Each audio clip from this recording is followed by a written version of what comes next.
Ryan Reynolds here from Mint Mobile. With the price of just about everything going up during inflation, we thought we'd bring our prices down. So to help us, we brought in a reverse auctioneer, which is apparently a thing. Mint Mobile Unlimited Premium Wireless. How to get 30, 30, how to get 30, how to get 20, 20, 20, how to get 20, 20, how to get 15, 15, 15, 15, just $15 a month? Sold! Give it a try at mintmobile.com/switch. $45 up front for 3 months plus taxes and fees. Promo rate for new customers for limited time. Unlimited more than 40 gigabytes per month. Slows full terms at mintmobile.com. Look, Bumble knows you're exhausted by dating. All the must not take yourself too seriously and 6'1" since that matters. And what do I even say other than hey? Well, that's why they're introducing an all-new Bumble with exciting features to make compatibility easier, starting the chat better, and dating safer. They've changed, so you don't have to. Download the new Bumble now.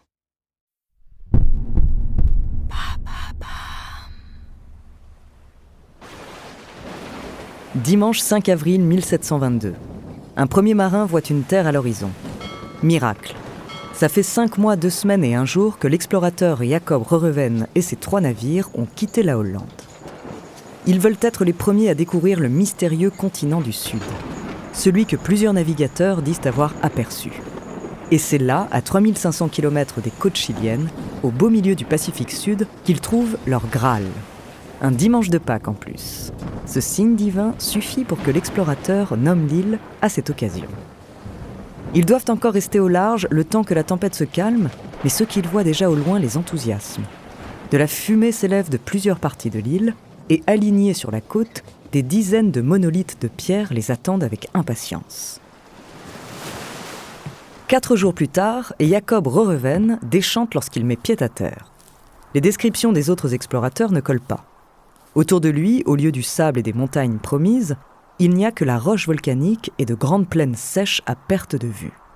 Mais ce sont les statues de pierre qui l'intriguent le plus.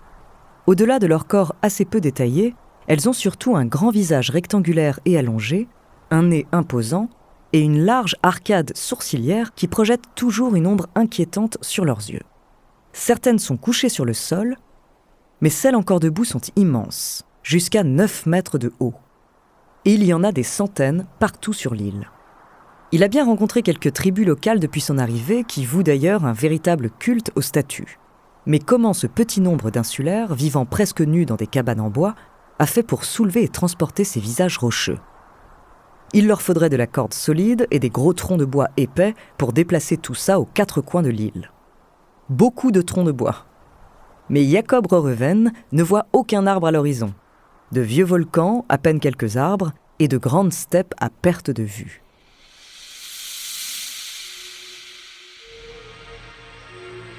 Bonjour, je suis Andrea Brusque, bienvenue dans Les Fabuleux Destins. Dans cet épisode, je vais vous raconter l'histoire d'une île qui fait l'objet de nombreux mystères et fantasmes depuis sa découverte. Un petit caillou triangulaire, à peine plus grand que la ville de Nîmes, mais dont les statues Moai n'ont pas encore révélé tous leurs secrets, l'île de Pâques. Entre théorie d'ingénieurs et effondrement d'une civilisation, découvrez son fabuleux destin.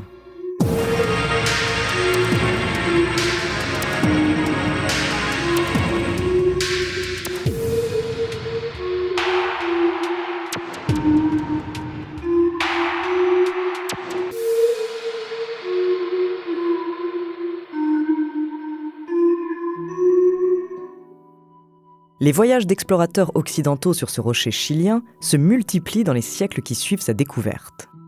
Les premières observations de Jacob Roereven se précisent au fur et à mesure. On compte finalement plus de 800 statues Moai sur l'île de Pâques, pesant en moyenne 14 tonnes chacune, toutes construites en peu de temps à l'échelle d'une civilisation. Les études scientifiques récentes permettent d'affirmer qu'elle est habitée au moins depuis le XIIe siècle de notre ère. Ce sont des peuples polynésiens arrivés par bateau depuis d'autres îles de l'océan Pacifique qui colonisent ce bout de terre appelé Rapa Nui dans la langue locale. Très vite, ils commencent à construire les visages de pierre qui deviendront le symbole de l'île. Entre 1250 et 1500, ils creusent les flancs du volcan éteint de Rano Raraku pour en extraire des blocs de tuf, une roche volcanique facile à tailler. Ensuite, les théories scientifiques varient. Pour certains historiens, les blocs sont façonnés sur place, mais pour d'autres, la roche volcanique n'est transformée qu'après avoir été déplacée là où la statue doit se tenir, souvent le long de la côte. Dans tous les cas, les explorateurs font face à un premier mystère. Les Moai se trouvent parfois jusqu'à 18 km de la carrière du volcan. Comment est-ce que cette petite civilisation a fait pour les transporter aussi loin, alors que certaines statues pèsent plus de 80 tonnes ? Face au manque de forêt pour expliquer l'usage de rondins de bois, les premières pistes restent assez floues. 170 ans après la découverte de l'île, un descendant des premiers habitants de Rapa Nui raconte à un évêque que des cailloux bien ronds étaient placés sous les statues avant de les tirer vers leur destination. Impossible au risque de les endommager à force de frottement entre les pierres. En 1934, un autre descendant affirme même que ses ancêtres utilisaient des patates douces et autres légumes ronds pour faire glisser les Moai. Mais là encore, cela aurait nécessité des tonnes de légumes au risque de créer de véritables famines sur l'île. Pourtant, un détail un peu plus sérieux apparaît juste avant la Première Guerre mondiale. Entre 1914 et 1915, l'archéologue britannique Catherine Woodledge s'installe sur l'île pendant plusieurs mois. C'est au cours d'une promenade au sommet d'une petite colline qu'elle observe pour la première fois une ligne à travers la plaine, une ancienne route. Tracée jusqu'à la base de la carrière volcanique, elle note même qu'une vingtaine de statues sont couchées ou même brisées le long de ce chemin. Surtout, elle rencontre un homme qui lui donne une explication poétique de la méthode utilisée pour transporter les statues. Elle marchait et certaines sont tombées en chemin. À première vue, cette phrase semble avant tout spirituelle, puisque le peuple polynésien intégrait ces visages de pierre dans leur culte religieux. Mais en 2011, des chercheurs de l'université américaine de Binghamton publient une étude stupéfiante. Dans une vidéo, 18 personnes réussissent à déplacer un faux Moai de 5 tonnes sur une centaine de mètres en position debout. La technique ? Tirer la statue avec des cordes dans 3 directions pour la faire dodeliner de droite à gauche et la faire en quelque sorte marcher petit à petit. Un peu comme on déplace une machine à laver. L'équipe se félicite, le mystère est résolu. Avant de continuer cet épisode, nous voulions vous remercier pour votre écoute. Si vous voulez continuer de nous soutenir, abonnez-vous à la chaîne Bababam Plus sur Apple Podcast, cela vous permettra une écoute sans interruption. Ou bien écoutez ce message de notre partenaire sans qui ce podcast ne pourrait exister. On se retrouve tout de suite après. This episode is brought to you by Reese's Peanut Butter Cups. In breaking news, leading scientists worldwide are conducting experiments to determine if Reese's Peanut Butter Cups are the perfect combination of peanut butter and chocolate. However, it appears the study was inconclusive, as the scientists couldn't help but eat all the Reese's. Because when you want something sweet, you can't do better than Reese's. Find Reese's now at a store near you.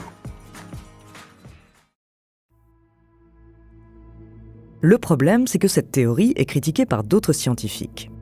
Dès la sortie de l'étude, l'archéologue belge Nicolas Cauve pointe du doigt la méthode filmée pour faire marcher le Moai.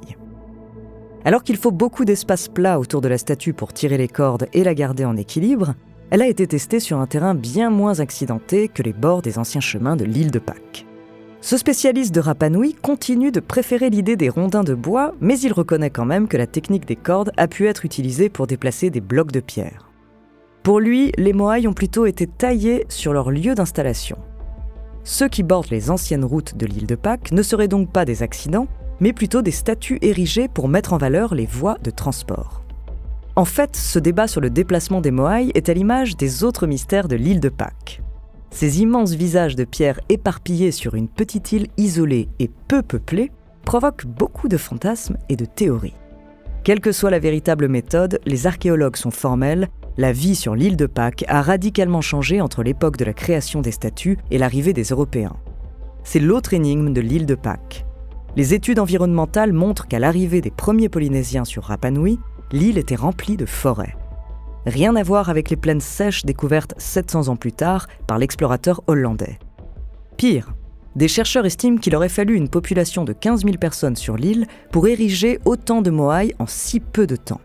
Bien plus que les 2 000 à 3 000 habitants présents à l'arrivée des Européens au XVIIIe siècle. Mais alors, qu'a-t-il bien pu se passer ?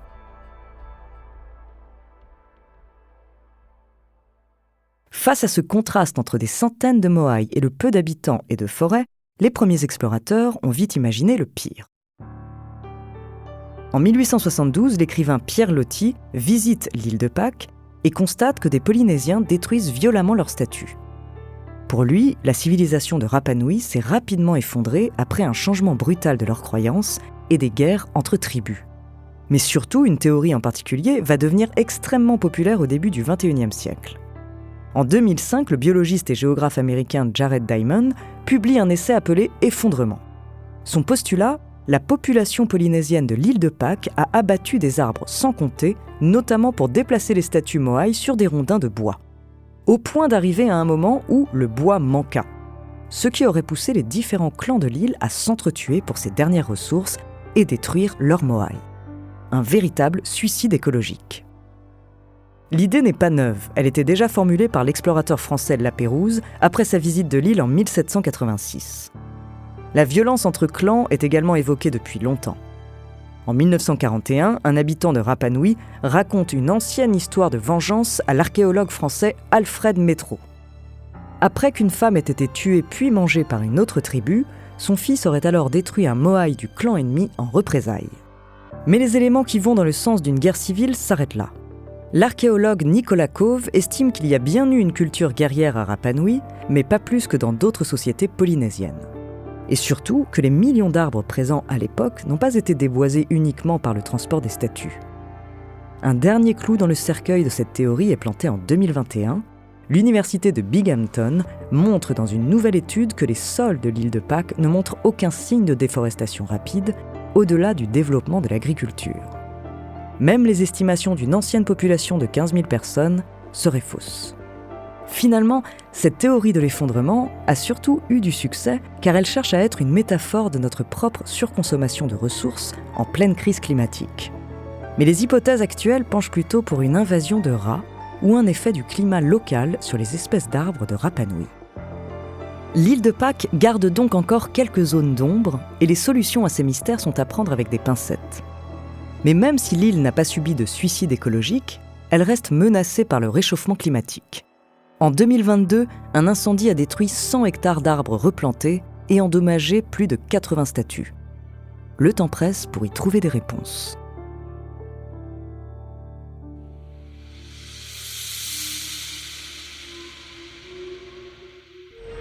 Merci d'avoir écouté cet épisode des Fabuleux Destins. La semaine prochaine, je vous raconterai l'histoire d'un empereur hors du commun. En attendant, si cet épisode vous a plu, n'hésitez pas à laisser des commentaires et des étoiles sur vos applis de podcast préférés.